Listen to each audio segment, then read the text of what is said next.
Assalamualaikum warahmatullahi wabarakatuh. Apa kabar kalian semua? Semoga dalam keadaan sehat di tengah pandemi COVID-19. Pertama-tama, marilah kita panjatkan puji serta syukur kehadirat Tuhan Yang Maha Esa yang telah memberikan kita kesempatan sehingga kita dapat melaksanakan pembelajaran jarak jauh pada hari ini, yaitu pada mata kuliah menyimak berbicara dalam presentasi kelompok 7 yang membahas tentang hakikat berbicara. Yang saya hormati, Ibu Yolanda MPD selaku dosen pengampu mata kuliah menyimak berbicara, dan yang saya hormati pula teman-teman dari kelas Y2A yang namanya tidak bisa saya sebutkan satu persatu, namun tidak mengurangi rasa hormat dan takjim saya kepada kalian semua. Sebelumnya izinkan kami dari kelompok 7 untuk memperkenalkan diri kami masing-masing. Yang pertama, perkenalkan nama saya Nur Adinda dengan NPM 202021500142. Perkenalkan, nama saya Agus Prianto dengan NPM 2020-21 Perkenalkan, nama saya Gustama Adrianto dengan NPM 202021500144. Nama saya Isna Ayu Muhari dengan NPM 202021500011.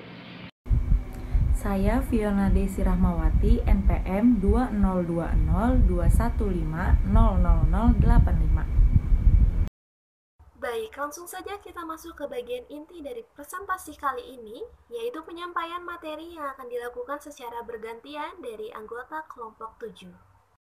Pengertian berbicara. Tarigan mengatakan bahwa berbicara adalah kemampuan mengucapkan bunyi-bunyi artikulasi atau kata-kata untuk mengekspresikan, menyatakan, serta menyampaikan pikiran, gagasan, dan perasaan. Sejalan dengan tarigan, Anton M. Mulyono DKK mengatakan bahwa berbicara adalah berkata, bercakap, berbahasa, melahirkan pendapat dengan perkataan. Demikian juga Jago Tarigan mengatakan bahwa berbicara adalah keterampilan menyampaikan pesan melalui bahasa lisan. Jadi tiga pendapat tersebut dapat dikatakan bahwa berbicara adalah kemampuan seseorang menyampaikan pikiran, gagasan, dan perasaan dengan menggunakan bahasa lisan. 2. Tujuan berbicara.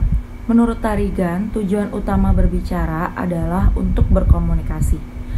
Agar dapat menyampaikan pikiran secara efektif, maka sebaiknya sang pembicara memahami makna segala sesuatu yang ingin dikombinasikan.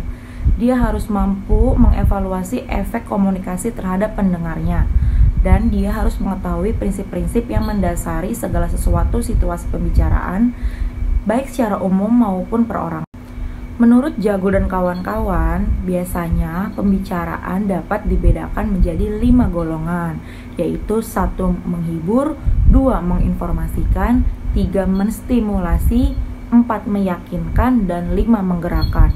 Berdasarkan uraian tersebut, maka dapat disimpulkan bahwa seseorang melakukan kegiatan berbicara selain untuk berkomunikasi juga bertujuan untuk mempengaruhi orang lain.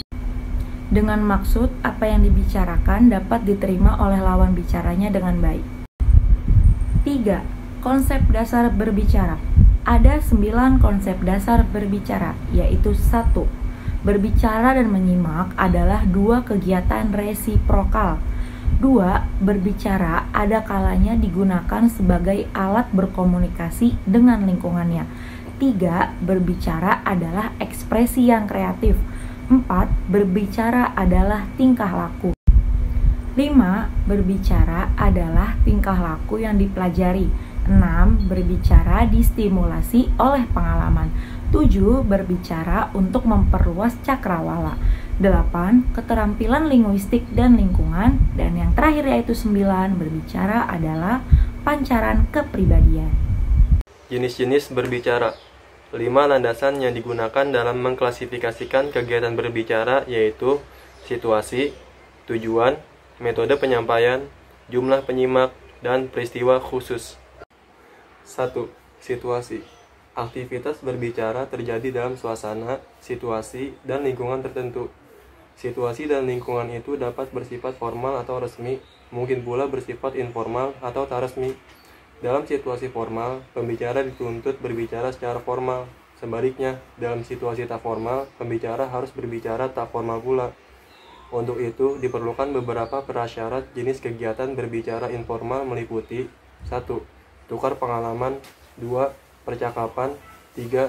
Menyampaikan berita 4. Menyampaikan pengumuman 5. Bertelepon dan 6. Memberi petunjuk. Sedangkan jenis kegiatan yang bersifat formal meliputi 1. Perencanaan dan penilaian 2. Ceramah 3. Interview dan 4. Prosedur parlementer dan bercerita. Poin 2 yaitu tujuan. Yang pertama, berbicara menghibur. Contohnya, lawakan, guyonan dalam ludruk, Sri Mulat, cerita Kabayan, cerita Abu Nawas, dan lain-lain. Yang kedua yaitu berbicara yang menginformasikan. Contohnya, penjelasan guru kepada siswanya dan penjelasan Menteri Penerangan mengenai sesuatu kejadian, peraturan pemerintah, dan sebagainya.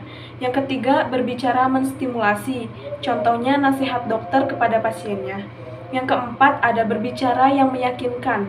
Contohnya, pidato calon kepala desa di daerah yang belum simpati padanya. Yang kelima, berbicara yang menggerakkan.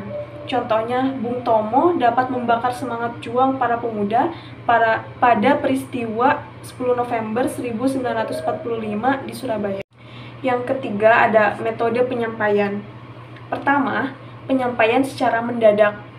Terjadi karena seseorang tanpa direncanakan sebelumnya harus berbicara di depan umum. Hal ini terjadi karena tuntutan situasi.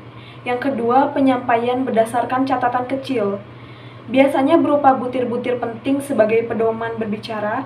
Berdasarkan catatan itu, pembicara bercerita panjang lebar mengenai suatu hal. Hal ini dapat berhasil apabila pembicara sudah mempersiapkan dan menguasai isi pembicaraan secara mendalam sebelum tampil di depan umum. Yang ketiga, penyampaian berdasarkan hafalan. Berbicara berdasarkan hafalan memang banyak kelemahannya. Pembicara mungkin lupa akan beberapa bagian dari isi pidatonya. Perhatiannya tidak bisa diberikan kepada pendengar, kaku dan kurang penyesuaian pada situasi yang ada. Yang keempat, penyampaian berdasarkan naskah.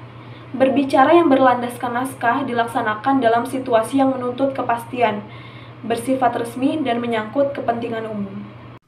Jumlah penyimak. Komunikasi lisan melibatkan dua pihak, yaitu pendengar dan pembicara.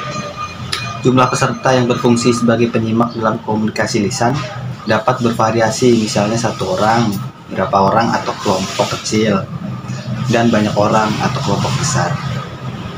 Berdasarkan jumlah penyimak itu, berbicara dapat dibagi atas 3 jenis, yaitu yang pertama, berbicara antar pribadi atau berbicara 4 mata. Terjadi apabila 2 pribadi membicarakan, mempercakapkan, merundingkan, atau mendiskusikan. Yang kedua, berbicara dalam kelompok kecil.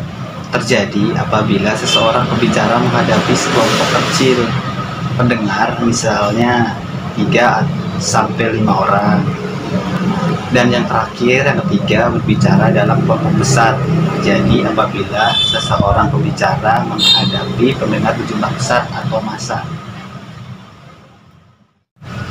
Peristiwa khusus.